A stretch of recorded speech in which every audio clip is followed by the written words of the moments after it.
Assalamualaikum warahmatullahi wabarakatuh. Selamat datang kembali di channel Santri Code bersama saya Akmal Taufik. Kali ini kita akan belajar tentang notasi algoritma. Langsung aja kita mulai setelah yang satu ini.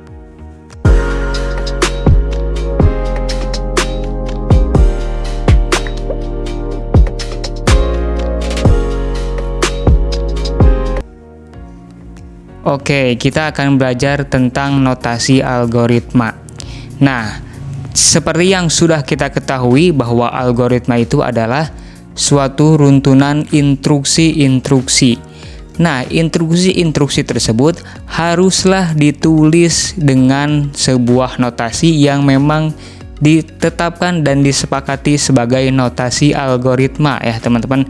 Jadi, pada dasarnya sebenarnya pemrogram atau programmer itu bebas mau menggunakan notasi apapun yang dia sukai. Yang penting adalah algoritma tersebut bisa dibaca, bisa dipahami oleh manusia.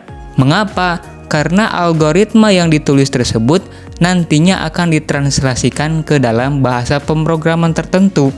Maka algoritma tersebut harus dipahami oleh programmer itu sendiri atau oleh pembuat dari algoritma itu sendiri. Itu minimal ya teman-teman. Jadi baiknya sebuah algoritma itu dapat dipahami juga oleh orang lain, begitu ya. Karena dengan orang lain memahami algoritma kita, maka orang lain pun dapat mengembangkan algoritma yang kita buat. Nah, di sini notasi algoritma itu tidak terikat bahasa pemrograman apapun. Jadi, notasi algoritma itu sama sekali bukan suatu bahasa pemrograman. Namun, notasi algoritma itu bisa diterjemahkan ke dalam bahasa pemrograman yang kita sebut dengan proses translasi algoritma. Nah, notasi algoritma itu terbagi ke dalam 3 bagian. Yang pertama yaitu kalimat deskriptif, kemudian yang kedua adalah flowchart, dan yang ketiga adalah pseudocode. Dan kali ini kita hanya akan membahas kalimat deskriptif.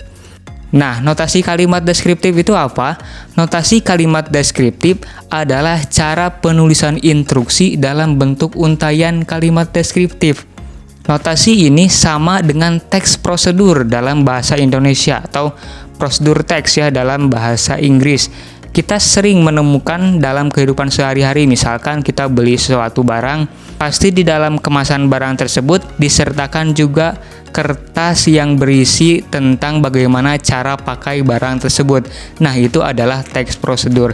Nah, teks prosedur itu sama dengan notasi kalimat deskriptif pada algoritma. Kemudian, kalimat yang digunakan itu boleh dalam bahasa apapun, baik itu dalam bahasa Inggris, dalam bahasa Indonesia, dalam bahasa Sunda. Yang terpenting, pemrogram itu bisa membaca dan bisa memahami. Kemudian, notasi kalimat deskriptif itu sukar untuk diterjemahkan langsung ke dalam bahasa pemrograman. Karena pada dasarnya notasi kalimat deskriptif itu lebih ditujukan kepada mereka yang awam tentang pemrograman. Ya, jadi seorang programmer itu sangat jarang menggunakan notasi kalimat deskriptif. Seorang programmer itu lebih sering menggunakan kalimat pseudocode karena lebih mendekati bahasa pemrograman yang asli. Kemudian proses diawali dengan kata kerja seperti baca, hitung, bagi, dan sebagainya sesuai instruksi yang diberikan pada algoritmanya. Sedangkan pernyataan kondisional itu dinyatakan dengan jika maka. Oke, di sini kita akan ke contoh notasi kalimat deskriptif.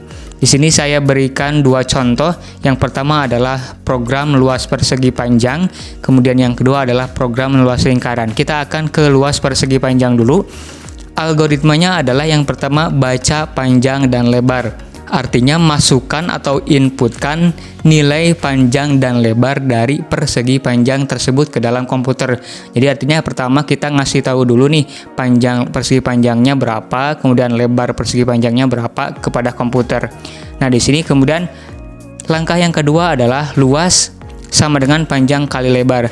Nah, teman-teman, panah yang menghadap kiri ini biasa digunakan di dalam notasi kalimat deskriptif. Artinya nilai dari kalimat tersebut ada pada kalimat setelahnya. Jadi panjang kali lebar nilainya itu dimasukkan ke dalam luas.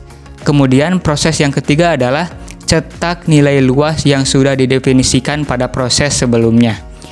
Kemudian satu lagi ada program luas lingkaran. Algoritmanya yang pertama kita baca jari-jari lingkaran terlebih dahulu. Kenapa? Karena jari-jari lingkaran nanti akan diperlukan ketika mendefinisikan rumus dari luas lingkaran tersebut. Nah, kemudian langkah yang kedua adalah pi memiliki nilai 3,14. Langkah yang ketiga, luas memiliki nilai pi kali jari-jari kali jari-jari. Dan proses yang terakhir adalah cetak nilai luas yang sudah didefinisikan pada proses sebelumnya. Nah, itu teman-teman semuanya adalah contoh notasi kalimat deskriptif. Jadi dapat disimpulkan bahwa notasi kalimat deskriptif adalah notasi dengan bahasa manusia, dengan bahasa yang sudah dipahami dan dimengerti oleh manusia. Dan di video selanjutnya kita akan membahas lebih dalam tentang flowchart. Jadi bagi kalian yang tidak ingin ketinggalan, silahkan cari di playlist dasar pemrograman di channel Santricode ini. Terima kasih, semoga bermanfaat. Wassalamualaikum warahmatullahi wabarakatuh.